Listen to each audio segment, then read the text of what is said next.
আসসালামু আলাইকুম সুপ্রিয় শিক্ষার্থীবৃন্দ, আশা করি তোমরা সবাই ভালো আছো। তো অনলাইন ক্লাসে আমি তোমাদেরকে স্বাগত জানাচ্ছি। তো আজকের ক্লাসটা আমরা পার্টস অফ স্পিচের মধ্যে একটা গুরুত্বপূর্ণ পার্টস অফ স্পিচ নিয়ে আলোচনা করব, সেটা হচ্ছে প্রিপোজিশন। এটা একটা গুরুত্বপূর্ণ একটা টপিক ইংলিশ ব্যাকরণে। তো আমরা প্রথমে বলতে চাই যে প্রে অর্থ কি? প্রে অর্থ পূর্বে, পজিশন মানে হচ্ছে অবস্থান। তাহলে প্রিপোজিশন মানে পূর্বে অবস্থান। কিসের পূর্বে অবস্থান? অর্থাৎ যে ওয়ার্ড কি প্রোনাউন অথবা নাউন ইকুইভ্যালেন্টের সামনে বসে, পূর্বে বসে বাক্যে অন্য ওয়ার্ডের সাথে সম্পর্ক স্থাপন করে তাকেই প্রিপোজিশন বলে। তাহলে প্রিপোজিশন কাকে বলে আমরা বুঝলাম। তবে আমরা ইংরেজিতে একটু বোঝার চেষ্টা করি। A preposition is a word placed before noun or a pronoun or a noun equivalent to show its relation to any other words of the sentence. The noun or pronoun or the noun equivalent is called its object. তাহলে আমরা কি বললাম? যে word noun, pronoun অথবা noun ইকুইভ্যালেন্টের পূর্বে বসে অন্যান্য বাক্যে অন্য ওয়ার্ডের সাথে সম্পর্ক স্থাপন করে তাকে প্রিপোজিশন বলে। তাহলে আমরা এক্সাম্পল দিলে এভাবে দিতে পারি যে Rana is coming with Kamal. তো এখানে রানা কার সাথে আছে? কামালের সাথে। এখানে কামালের পূর্বে কিন্তু প্রিপোজিশন বসছে উইথ। তাহলে এখানে হচ্ছে কামাল হচ্ছে নাউন, তাহলে নাউনের পূর্বে বসছে এটা। আচ্ছা, এরপরে আসছে she is skilled in swimming. সে কিছু দক্ষ? সাঁতারে দক্ষ। তো সুইমিং এটা হচ্ছে নাউন ইকুইভ্যালেন্ট।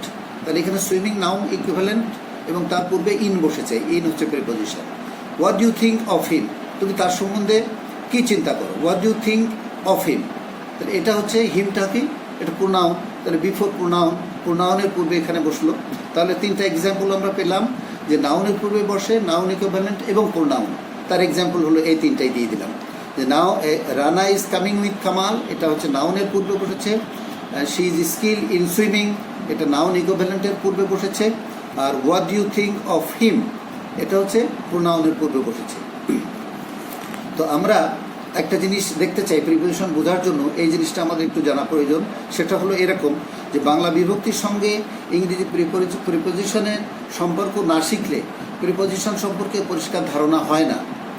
তোমাদের সুবিধার্থে বাংলা বিভক্তি ও ইংরেজি প্রিপোজিশনের একটি তালিকা নিচে দেওয়া হলো। তবে মনে রাখা দরকার যে সামান্য কিছু এখানে সামান্য কিছু ব্যতিক্রম ঘটলেও এটাই প্রিপোজিশন ব্যবহারের সাধারণ নিয়ম। অর্থাৎ আমি যে কথাটা বললাম যে বাংলা বিভক্তির সঙ্গে ইংরেজি প্রিপোজিশনের একটু পরিষ্কার ধারণা না শিখলে প্রিপোজিশন সম্বন্ধে পরিষ্কার ধারণা হয় না। অর্থাৎ আমি যেটা বলেছি যে বাংলা বিভক্তির সঙ্গে ইংরেজি প্রিপোজিশনের সম্পর্ক না শিখলে প্রিপোজিশন সম্পর্কে পরিষ্কার ধারণা হয় না। তো তোমাদের সুবিধার্থে আমি এখানে বাংলা ও ইংরেজি প্রিপোজিশনের একটি তালিকা নিচে তুলে ধরছি।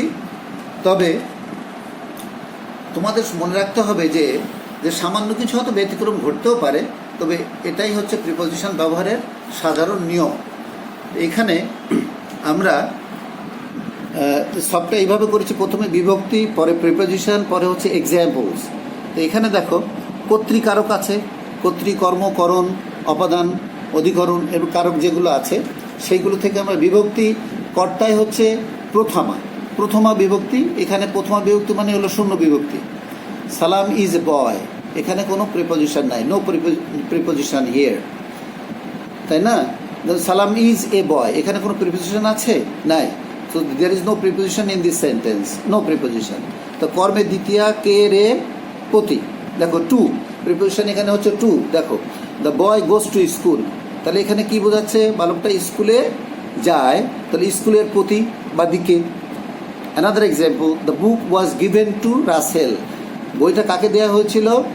রাসেলকে। তাহলে এখানে রাসেলকে বোঝাচ্ছে, টু রাসেল, টু এখানে প্রিপোজিশন, রাসেলের পূর্বে বসেছে, এটা নাউনের পূর্বে বসেছে। আচ্ছা, এরপরে হচ্ছে করণ কারকে হচ্ছে তৃতীয়া, দ্বারা দিয়া কর্তৃক। দ্বারা দিয়া এখানে বাই বলতে আমরা বোঝাই এ ডুয়ার, যে করে তাকে বলা হয়, তাই যে করে সেটা বাই দিয়ে আর কি। আর উইথ হচ্ছে ইনস্ট্রুমেন্ট দিয়ে, কোনো কিছু দ্বারা বোঝালে তখন ইনস্ট্রুমেন্ট উইথ, আর কারো দ্বারা হলে তখন হবে বাই, যার দ্বারা হবে সেটা হবে বাই। যে এখন দেখো এক্সাম্পল দেখলে তোমরা ক্লিয়ার হবে the snake was killed by Rana. তাহলে এখানে কার দ্বারা? স্নেক ওয়াজ কিল্ড, এটা প্যাসিভ করা হয়েছে। সাপটাকে হত্যা করা হয়েছিল, মারা হয়েছিল কার দ্বারা? রানার দ্বারা। তাহলে রানার পূর্বে এখানে কি বসেছে? বাই। তাহলে the snake was killed by Rana, তাহলে এখানে রানার দ্বারা, এই দ্বারা এসে গেল। তারপর she read the letter with a pen, with a pen অর্থাৎ সে কী দিয়ে লিখেছিল? এটা ইনস্ট্রুমেন্ট, এ পেন, এটা হচ্ছে একটা ইনস্ট্রুমেন্ট। তো she read the letter with a pen, তাহলে কলম দ্বারা। এবার নিমিত্তার্থে চতুর্থী অর্থাৎ জন্য, ফর, এখানে প্রিপোজিশন হচ্ছে for. I waited for him, আমি তার জন্য অপেক্ষা করেছিলাম। তাহলে এখানে হিম, এটা হচ্ছে প্রোনাউন, তার পূর্বে কী বসেছে? ফর বসেছে। I waited for him. এই অপাদানে হচ্ছে পঞ্চমী, পঞ্চমী বিভক্তি হলো হইতে থেকে চেয়ে। এখানে ফ্রম এবং দেন, দেন এবং দেন কিন্তু এক না। THAN দেন, দেন মানে চেয়ে, আর THEN দেন, দেন মানে তখন। এটা একটু সাবধানে আমাদেরকে উচ্চারণটা করতে হবে, দেন এবং দেন। The mango fell from the tree, আমটি পড়েছিল গাছ থেকে, গাছ থেকে পড়েছিল। তাহলে এখানে কি হলো? এই যে ফ্রম, ফ্রমটা হলো হইতে থেকে, দ্য ট্রি আমটি, অথবা the apple fell from the tree, আপেলটা গাছ থেকে পড়েছিল। এই ফ্রমটা এখানে হচ্ছে প্রিপোজিশন। আচ্ছা, another example, he will not take less than 50 টাকা, অর্থাৎ সে 50 টাকার নিচে নিবে না। He will not take less than 50 টাকা অর মোর দ্যান 50 টাকা, অর্থাৎ 50 টাকার চেয়ে কম নিবে না, আবার 50 টাকার চেয়ে বেশিও নিবে না। তাহলে এখানে দেন, এখানে হলো, এটা হচ্ছে প্রিপোজিশন। আচ্ছা, সম্বন্ধে ষষ্ঠী র এর, র এর বলতে আমরা প্রিপোজিশনকে ইংরেজিতে বুঝি হলো of. This is the book of Rafi, এটা this is the book of Rafi, অর্থাৎ রাফিস বুকও বলা যায়, অথবা this is the book of Rafi, রাফির বই। তাহলে এখানে র এর বোঝা যাচ্ছে, এটা এখানে র এর বোঝা যাচ্ছে। তো অধিকরণের সপ্তমী, তো এটা হলো এ ইয়তে হয়, ইয় বা উন্তুস্থ ইয়া বলো তোমরা। এ ইয়তে ইন এবং অ্যাট, প্রিপোজিশনে কি হয়? ইন এবং at. He lives in Mymensingh or Dhaka, I live in Dhaka, I live in Mymensingh. তাহলে এখানে ঢাকায়, হি লিভস ইন ঢাকা, সে ঢাকায় বাস করে। তাহলে এখানে ওই উন্তুস্থ ইয়া এসে গেল। I live at Rasulpur, Rasulpur মনে করো পাবনা ডিস্ট্রিক্টের একটা ছোটো জায়গা, তাহলে ছোটো জায়গার আগে অ্যাট বসে। তাহলে আই লিভ অ্যাট রসুলপুর, সে কোথায় বাস করে? রসুলপুরে। তাহলে এখানে ইয়ে চলে আসলো। তারপরে দেখো, there is a lot of fish in the river, কোথায় আছে? নদীতে। ওই যে তে আছে এখানে, এ ইয়তে আছে, দেখো। তাহলে এখানে ঢাকায় ইয় এসে গেল বা অন্তুস্থ হয়ে এসে গেল এখানে। পরে আসলো রসুলপুরে, এখানে এ আসলো। আর থার্ড সেন্টেন্স হলো there is a lot of fish in the river, নদীতে। তাহলে আমরা দেখো খুব সহজে কিন্তু আমরা বুঝতে পারছি প্রিপোজিশনগুলোর ব্যবহারগুলো আমরা এখানে বুঝলাম, এবং পাশাপাশি কয়েকটা এক্সাম্পল। তাহলে এখানে বাংলায় বিভক্তিও আছে, এখানে প্রিপোজিশনও পাশাপাশি আছে। তাহলে বিভক্তির সাথে প্রিপোজিশনের একটা নিবিড় সম্পর্ক আছে। এই জন্য যদি আমরা এই সবটা যদি একটু মোটামুটি রপ্ত করতে পারি, তাহলে আমার মনে হয় যে তোমাদের বুঝতে খুব একটা সমস্যা হবে না। তো আমাদেরকে দেখো আরও কিছু এক্সাম্পল আমরা দিতে পারি, অথবা আমরা একটা শখ এখানে দিই। শখটা দেখো তোমরা, এখানে এই শখটা তোমাদের জন্য প্রয়োজন। দেখো এখানে read the sentences in the following table, এই নিচের যে টেবিলটা আছে এখানে কিছু সেন্টেন্স দেওয়া আছে, তোমরা দেখলে সহজেই বুঝতে পারবে। দেখো খুব সহজ। Put the cup on the dish, put the cup, এই যে ওয়ান, প্রিপোজিশনগুলো আমি মাঝখানে রেখেছি তোমাদের সুবিধার্থে, আলাদা একটা শখ করে রেখেছি। তাহলে কি হলো? Put the cup on the dish, অথবা তারপরে আছে the cows are grazing in the field, অথবা the cows are in the field. এই ইনটা এখানে হচ্ছে প্রিপোজিশন। গ্রেজ মানে হচ্ছে চড়া, তাই না? The cows are grazing in the field, অথবা the cows are in the field, গরুগুলো মাঠে আছে। শফিক গোজ টু কলেজ আর শফিক গোজ টু স্কুল আর ইউনিভার্সিটি। তাহলে এখানে শফিক গোজ টু স্কুল, এখানে টু হচ্ছে এখানে প্রিপোজিশন। তারপরে দেখো, he is fond of reading novels, he is fond of reading novels. I am fond of sweet হতে পারে, অথবা she is fond of sweet হতে পারে, অথবা ড্রয়িং হতে পারে। হি is fond of reading novels, এই রিডিং নোভেলস এটা হচ্ছে নাউন ইকুইভ্যালেন্ট। এইটা হচ্ছে অফ, এখানে preposition. Rani lives with her parents. এই যে উইথ, রানী কার সাথে বাস করে? তার পিতামাতার সাথে। তার পিতামাতার সাথে রানী বাস করে, এখানে উইথ হচ্ছে প্রিপোজিশন। তারপরে আছে দেখো, you should stand by him or her, অর্থাৎ তোমাকে তার পাশে দাঁড়ানো উচিত, তার পাশে দাঁড়ানো উচিত। এখানে বাই মানে এখানে পাশে। You should stand by him অথবা her. The fan is moving over our head. Over our head অর্থাৎ এটা একটা কিছুটা স্পেস রেখে স্থিরভাবে সে এখানে ঘুরতেছে আর কি, এই জন্য ওভার হয়েছে। The fan is moving over our head, এই যে মাথার পরে ঘুরতেছে, এটাকে সিলিং ফ্যান বলে।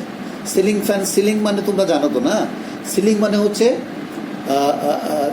হচ্ছে নিচের ছাদ। সিলিং ফ্যান মানে কি? নিচের ফ্যান।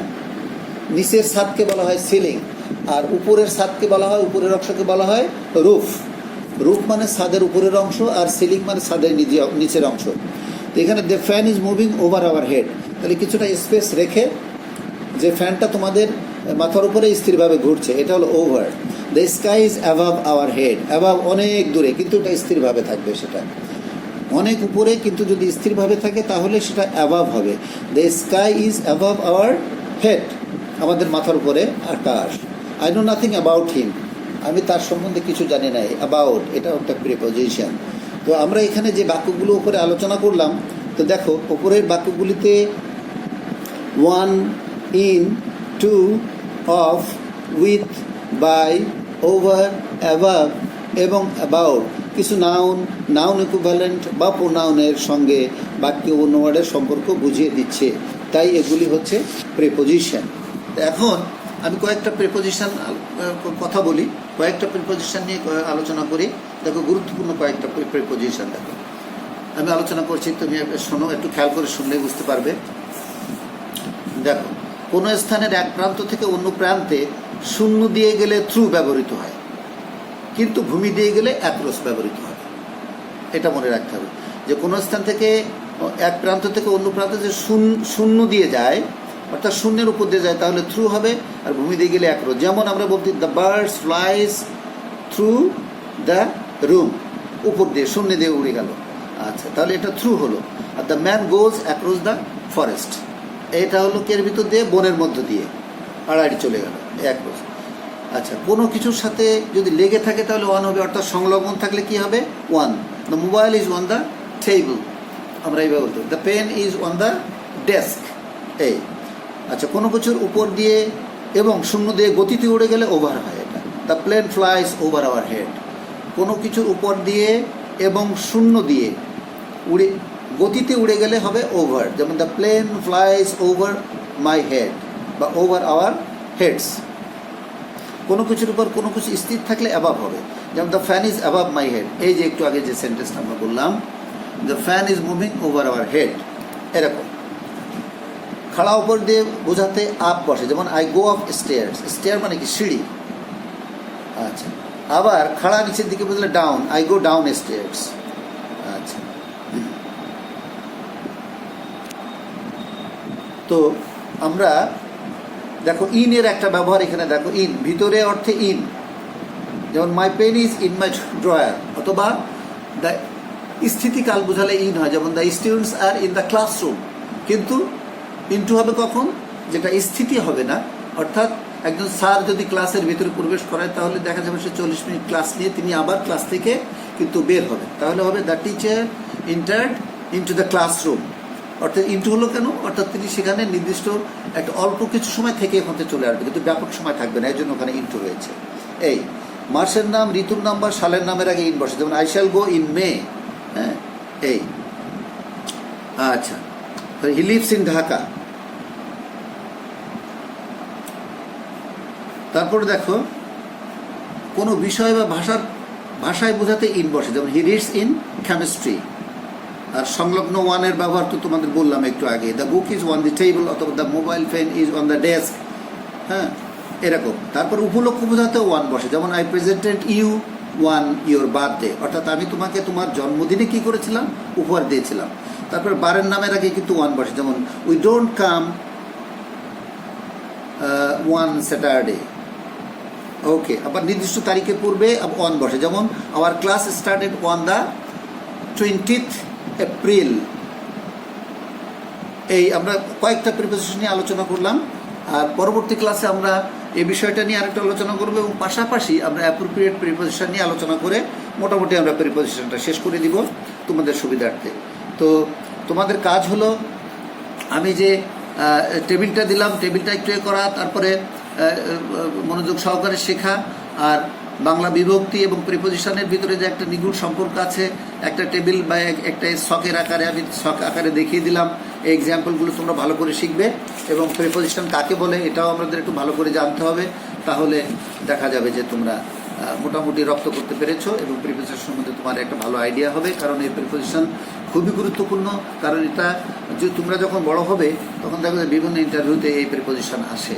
কাজে প্রিপারেশন ব্যবহারটা যদি তোমরা এখন সুন্দর করে শিখতে পারো, তাহলে তোমাদের জন্য কোনো সমস্যা হবে বলে মনে করি না। তাহলে তোমাদের হোমওয়ার্ক ওইটাই থাকলো, কোনটা যেটা আমি তোমাদের ক্লাসে করালাম এটাই তোমাদের হোমওয়ার্ক থাকলো। আমি পরবর্তী ক্লাসে তোমাদেরকে ধরবো আর কি, মুখে মুখে ধরবো। তো আজকে এই পর্যন্ত। Thank you everybody.